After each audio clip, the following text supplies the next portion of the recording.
దేవునికి స్తోత్రం. ప్రభు నామంలో మీ అందరికీ వందనాలు.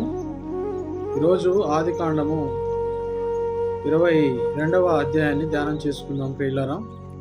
గడిచిన దినమందు ఆదికాండము 21వ అధ్యాయంలో దేవుడు అబ్రాము శారలను దర్శించి వారికి వాగ్దానం ఇచ్చినట్లుగా దేవుడు శారా గర్భాన్ని తెరిచాడు. దేవుడు అబ్రహాముకు వాగ్దాన పుత్రుణ్ణి దయచేశాడు. శారా గర్భము ధరించి ఇస్సాకుని కన్నది. ఇస్సాకు నెమ్మదిగా పెరిగి పెద్దవాడవుతా ఉన్నాడు. దేవుడు ఏదైతే వారికి వాగ్దానం చేసి వారిని నిన్ను గొప్ప చేస్తాను, నేను ఆశీర్వదిస్తాను, నేను ఆకాశ నక్షత్రం వలె భూమి మీద ఉన్నటువంటి ఇసుక రేణువుల వలె నేను ఆశీర్వదిస్తానని దేవుడు వాగ్దానం చేసినట్లుగా శారా అబ్రహాముతో దేవుడు మాట్లాడుతూ వస్తున్నాడు ప్రియులారా. ఆ సంగతులన్నీ కూడా గడిచిన తర్వాత దేవుడు అబ్రాహాముకు ప్రత్యక్షమై, అబ్రాహాము, నీ ఒక్కగానొక్క కుమారుణ్ణి తీసుకొని నేను చూపించబోయేటటువంటి ప్రదేశానికి వెళ్ళి అక్కడ నీ కుమారుని బలిగా అర్పించమని దేవుడు అబ్రాహాముతో మాట్లాడుతున్నాడు ప్రియులారా. దేవుడు అబ్రహామును పరీక్షించడును అని లేఖనాలలో రాయబడి ఉంది. మొదటి వచనాన్ని మనం జ్ఞాపకం చేసుకుంటే, ఆ సంగతులు జరిగిన తర్వాత దేవుడు అబ్రహామును పరిశోధించెను. ఎట్లనగా ఆయన అబ్రహామా అని పిలువగా అతడు చిత్తము ప్రభువా అనెను. దేవుడు అబ్రహామును పిలుస్తూ ఉన్నాడు. అబ్రహామా, అబ్రహామా అని దేవుడు పిలిచినప్పుడు వెంటనే అబ్రహాము సమాధానం ఇస్తున్నాడు. చిత్తము ప్రభువా అని పలుకుతూ ఉన్నాడు. ఏ మాత్రం కూడా అనాలోచనగా అశ్రద్ధగా ఉండలేదు ప్రియులారా. అలాగే దేవుడు ఇంకనూ మాట్లాడుతూ, నీకు పుట్టినటువంటి నీవు ప్రేమించేటటువంటి ఒక్కగానొక్క కుమారుని నాకు బలిగా అర్పించు అని అన్నప్పుడు వెంటనే ఆలస్యం చేయకుండా అబ్రహాము చిత్తము ప్రభువా అన్నాడు. అదే మనమైతే ఎలా ఉంటాం? మనమైతే దేవునితో ఎలా మాట్లాడతాం? అదేంటి ప్రభువా, నేను ఎంతగానో ఎదురు చూసిన ఆ యొక్క సమయం రానే వచ్చింది, నీవు అన్నట్టుగానే నాకు కుమారుణ్ణి దయచేశావు, మరలా నీవు నా కుమారుని బలిగా అర్పించమంటే ఎలా అర్పించను ప్రభువా అని అబ్రహాము అనాలి. కానీ అలా అనలేదు ప్రియులరా. నిజంగా దేవుడు మనం పరిశీలన చేస్తే, దేవుడు మనల్ని పరీక్షిస్తే, మన మనస్సు ఎలా ఉందో దేవుడు తెలుసుకోవాలని ఆలోచన కలిగి ఉంటే మనం మాత్రం ఎలా ఉంటామో తెలుసా? అదేంటి, దేవుడు ఎందుకు ఇచ్చాడు నాకు? అంత మాత్రం దానికి దేవుడు నాకు కుమారుని ఎందుకు ఇవ్వాలి? ఇచ్చినట్లే ఇచ్చి దేవుడు మరలా అడుగుతున్నాడేంటి? ఇంత మాత్రం దానికి దేవుడు ఎవరు ఇవ్వమన్నాడు? దేవుణ్ణి, కుమారుణ్ణి ఎవరు ఇవ్వమన్నారు అని చెప్పి మనం అడుగుతాం ప్రియులారా. ఎవరైనా అలాగే ఆలోచన చేస్తారు. ఏదైనా దేవుడు నాకు ఇది కావాలి అని పేరు పెట్టి అడిగినప్పుడు మనము ఎంతమంది దేవునికి ఇవ్వడానికి ఇష్టంగా ఉన్నాం, ఇవ్వడానికి ఇంట్రెస్ట్ చూపిస్తాం? ఆనాడైతే అబ్రహాము దేవునికి ఇవ్వడానికి ఏమాత్రం కూడా వెనకాడలేదు. తన ఒక్కగానొక్క కుమారుడైనటువంటి ఇస్సాకును దేవునికి బలిగా అర్పించడానికి తీర్మానం తీసుకున్నాడు ప్రియులారా. వెంటనే 3వ వచనంలో తెల్లవారినప్పుడు అబ్రాహాము లేచి తన గాడిదకు గంత కట్టి తన పనివారిలో ఇద్దరిని తన కుమారుడగు ఇస్సాకును వెంట పెట్టుకొని దహనబలి కొరకు కట్టెలు చీల్చి లేచి దేవుడు తనతో చెప్పిన చోటికి వెళ్ళెను. దేవుని నామానికి మహిమ కలుగును గాక. వెంటనే దేవుడు చెప్పినటువంటి ఆ మాటకు లోబడ్డాడు.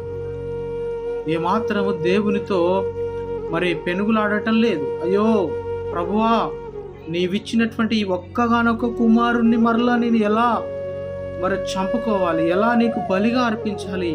నేను ఇవ్వలేను ప్రభువా, నువ్వేమైనా సరే, నువ్వేం చేసినా సరే నేను నా కుమారుని నేను ఇవ్వలేను ప్రభువా అని ఏమాత్రం కూడా అబ్రహాము వెనకాడలేదు, వెనకంజ వేయలేదు ప్రియులారా. మరి ఎంతగానో ఎదురు చూసినటువంటి అబ్రహాము శారాలు మరి దేవునికి బలిగా ఇవ్వడానికి మరి ఇంట్రెస్ట్ చూపించారు. దేవుడు మాట్లాడినప్పుడు వారు రెస్పాండ్ అయ్యారు ప్రియులారా. కనుక మనం ఈ సమయంలో ఒకసారి ఆలోచన చేయాలి. దేవుడు మనల్ని ప్రేమిస్తున్నప్పుడు, మనం పరిశోధించినప్పుడు, మనల్ని చూస్తూ ఉన్నప్పుడు మనలో ఉన్నటువంటి కొన్నిటిని దేవుడు మరి పరిశీలిస్తాడు, పరిశోధిస్తాడు. మరి నా కుమారుడు, నా కుమార్తె నేను అడిగినది ఇవ్వడానికి సిద్ధంగా ఉందా అని దేవుడు కొన్నిసార్లు మనం పరీక్షించవచ్చు ప్రియులారా. ఆనాడు దేవుడు అబ్రహామును పరిశీలించి పరిశోధించాడు ప్రియులారా. కనుక అబ్రహాము ఏమాత్రం కూడా తడువు చేయకుండా తన పనివారిలో ఇద్దరిని తీసుకొని గాడిదను వెంటబెట్టుకొని ఆ గాడిదకు గంతలు కట్టి మరి దేవుడు చూపించేటటువంటి ఆ ప్రదేశానికి ప్రయాణమై వెళ్తా ఉన్నారు.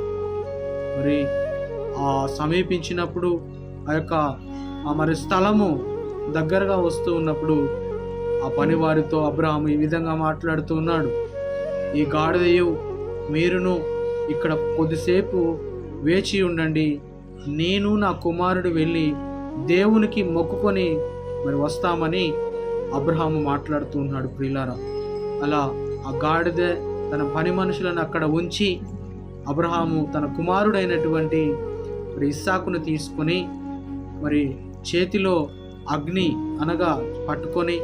పట్టుకొని మరి అలాగే ఒక కత్తిని పట్టుకొని కట్టెలను వేరుకొని ఆ కట్టెల మోపు తన కుమారుడైనటువంటి ఇస్సాకు మీద పెట్టి మోస్తూ మరి ఆ యొక్క మోరియా పర్వతం మీదకి తన కుమారుడైనటువంటి ఇస్సాకును తీసుకెళ్ళి అక్కడ మరి ఉంచాడు ప్రియులారా.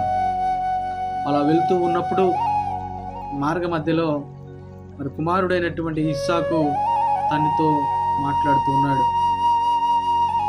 తండ్రి మరి దేవునికి బలివ్వడానికి నీ చేతిలో అగ్ని ఉన్నది, అలాగే కట్టెలున్నాయి, మరి బలి అర్పించటానికి గొర్రెపిల్ల ఏది అని తన తండ్రిని అడిగినప్పుడు మరి అబ్రహాం ఈ విధంగా సమాధానం ఇస్తూ ఉన్నాడు.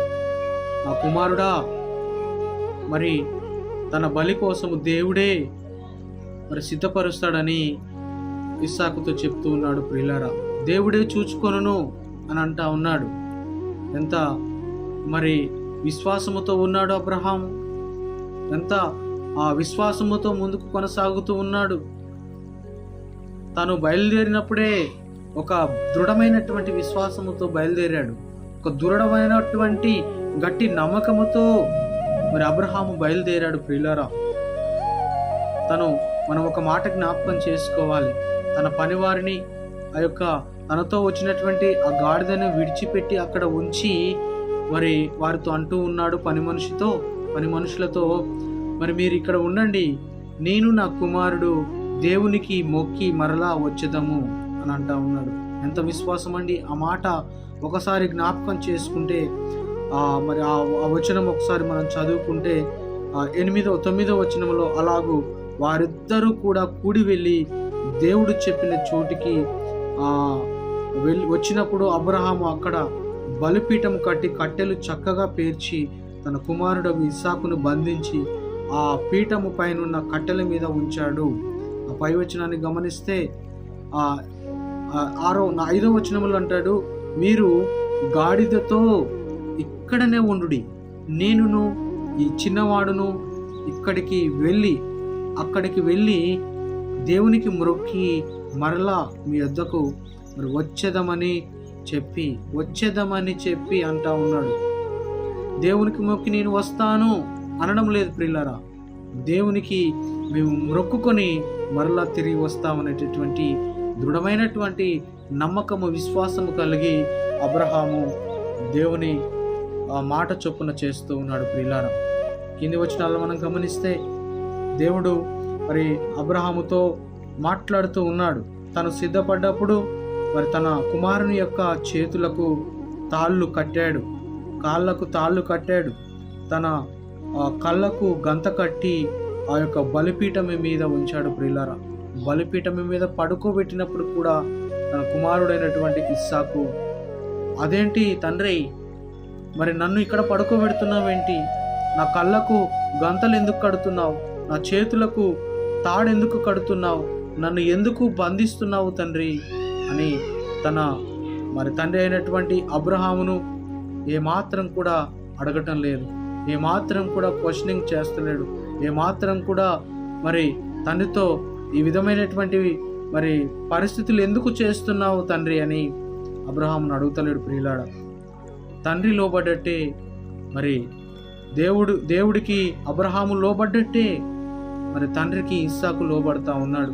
తండ్రి అయినటువంటి అబ్రహాముకు కుమారుడైనటువంటి ఇస్సాకు మరి లోబడతా ఉన్నాడు. ప్రియులారా, ఎంత విశ్వాసముతో ముందుకు సాగుతూ ఉన్నారంటే, ఎంత నమ్మకముతో దేవుని సన్నిధిలో ముందుకు సాగుతూ ఉన్నారంటే ఈ లేఖనాలను మనం పరిశీలన చేయవచ్చు. 10వ వచనములో అంటాడు, అప్పుడు అబ్రహాము తన కుమారుని వధించుటకు మరి చెయ్యి చాపి కత్తి పట్టుకొనగా యెహోవా దూత పరలోకము నుండి ప్రత్యక్షమై, అబ్రహామా అబ్రహామా, నీ ఒక్కగానొక్క కుమారుని ఏమాత్రము కూడా చంపవద్దు అనేటటువంటి స్వరము అబ్రహాముకు వినపడింది. అప్పుడు అబ్రహాము తన కుమారుని వధించుటకు తన చెయ్యి చాపి కత్తి పట్టుకొనగా యెహోవా దూత పరలోకము నుండి అబ్రహామా అబ్రహామా అని అతన్ని పిలిచెను. అందుకు అతడు చిత్తము ప్రభు అనెను. అప్పుడు ఆయన ఆ చిన్నవాని మీద చెయ్యి వేయకము, అతని నేమీ చేయకుము, నీకు ఒక్కగానో ఒక్కడైనటువంటి నీ కుమారుని నాకు ఇవ్వడానికి వెనుదిరగలేదు కనుక నీ దేవునికి భయపడువాడవని ఇందువలన నాకు కనపడుచున్నదనెను. దేవుని నామానికి మహిమ కలుగును గాక. నీ ఒక్కగానొక్క కుమారుని నాకు బలి ఇవ్వడానికి నీవు ఏమాత్రం కూడా వెనుతిరగలేదు, వెనకాడలేదు అబ్రహాము, కనుక నీ ఒక్కగానొక్క కుమారుని చంపవద్దు అని దేవుడు సాక్ష్యం ఇస్తా ఉన్నాడు. నీవు దేవునికి భయపడు వాడవని ఇందువలన నాకు కనపడుచున్నదని దేవుడే ప్రత్యక్షంగా అబ్రహాము విషయమై సాక్ష్యం ఇస్తూ ఉన్నాడు. అప్పుడు అబ్రహాము దూరంగా ఉన్నటువంటి పొదలోకి చూశాడు. ఆ పొదలో కొమ్ములు చిక్కుకొని ఉన్నటువంటి ఒక గొర్రెపిల్ల కనిపించింది. ఆ గొర్రెపిల్లను తీసుకొచ్చి ఇస్సాకుకు బదులుగా ఆ గొర్రెపిల్లను ఆ బలిపీఠము పైన బలిగా అర్పించి మరి ఆ ఇస్సాకుని కుమారుని వెంట పెట్టుకొని మరి దేవుని మొక్కి దేవునికి ప్రార్థన చేసి వారు మరలా వెనుదిరిగారు. ప్రియులారా, ఎంత గొప్ప దేవుడు అండి మనం సేవిస్తున్నటువంటి దేవుడు. దేవునిపై విశ్వాసం ఉంచితే ఖచ్చితంగా మన జీవితాల్లో నెమ్మది, సంతోషము, సమాధానము దేవుడు ఖచ్చితంగా అనుగ్రహిస్తాడు. మనల్ని ఆశీర్వదించేటటువంటి దేవుడై ఉన్నాడు. ప్రియులారా, మనం ఒకసారి జ్ఞాపకం చేసుకుంటే మరి 12వ వచనంలో 13, 14వ వచనంలో అంటాడు, అబ్రహాము మరి ఆ చోటికి యెహోవా ఈరే అని పేరు పెట్టెను.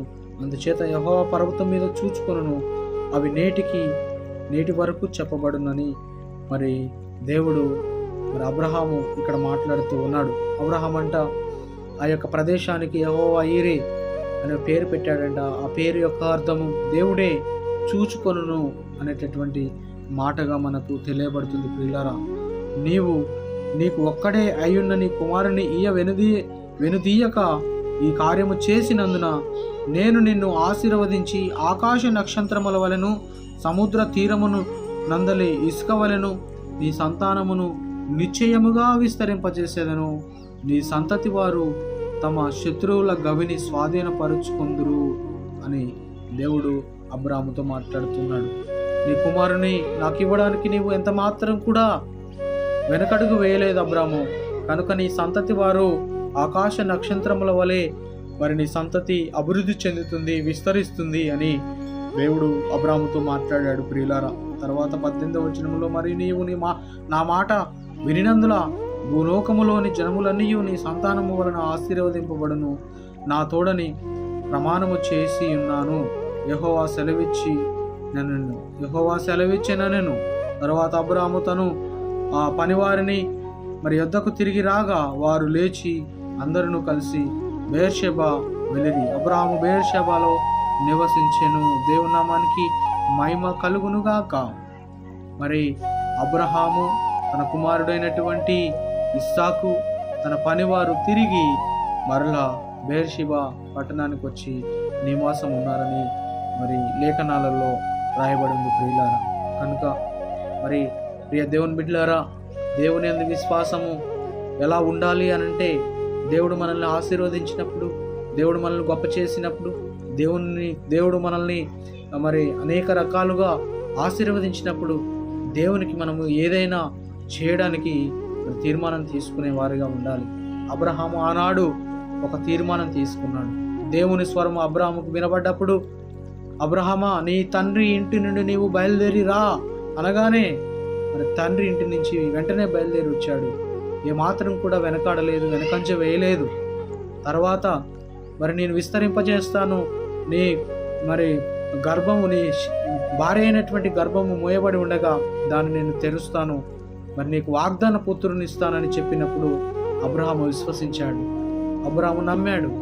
ప్రియులారా, అలాగే మరి ఇష్మాయేలు విషయమై నువ్వేమో కంగారు పడవద్దు, ఇష్మాయేలుని గురించి నువ్వేమో చింతించవద్దు, నేను అతన్ని కూడా నేను మరి అభివృద్ధి చేస్తాను, ఆశీర్వదిస్తానని చెప్పినప్పుడు అప్పుడు కూడా అబ్రహాము మాత్రం కూడా మరి వెనకంచె వేయలేదు. ప్రియులారా, ఇప్పుడు తన కుమారుడైనటువంటి దేవుడిచ్చినటువంటి ఇస్సాకును కూడా మరి దేవునికి ఇవ్వడానికి మాత్రం కూడా వెనకడుగు వేయలేదు. కనుక దేవుడు మరి అడిగినప్పుడు అబ్రహాము వెంటనే సరే ప్రభు అన్నాడు. దేవుడు చెప్పినట్లు చేశాడు. ఆ బలి ఇచ్చినటువంటి ఆ చోటుకు వెళ్ళినప్పుడు దేవుడు ఇస్సాకుని రక్షించాడు. ఇస్సాకుకు బదులుగా గొర్రెపిల్ల మరి బలైపోయింది ప్రియులారా. కనుక ప్రియులారా, ఈ రాత్రి మరి ఈ యొక్క సమయంలో మీరు జాగ్రత్తగా పరిశీలన చేయాలి. దేవుడు మనతో మాట్లాడినప్పుడు దేవుడు మాట్లాడిన మాటకు మనం లోబడాలి. దేవుడు చెప్పినటువంటి మాట వాక్యానుసారంగా మనం జీవించాలి. అబ్రాహాము వలె మనము తగ్గింపు స్వభావం కలిగి విశ్వాసముతో ముందుకు వెళ్ళాలని నేను ప్రభుపేట మనవి చేస్తూ, మరి దేవుడిచ్చినటువంటి ఈ యొక్క మాటల కొరకై నేను మరి దేవుడి సన్నిధిలో దేవుడిచ్చినటువంటి అవకాశాన్ని బట్టి దేవాతి దేవుని స్తుతిస్తూ మహిమపరుస్తూ నేను ఆ కొద్ది మాటలు ముగిస్తూ ఉన్నాను. దేవుని నామానికి మహిమ కలుగును గాక. ఆమేన్, ఆమేన్.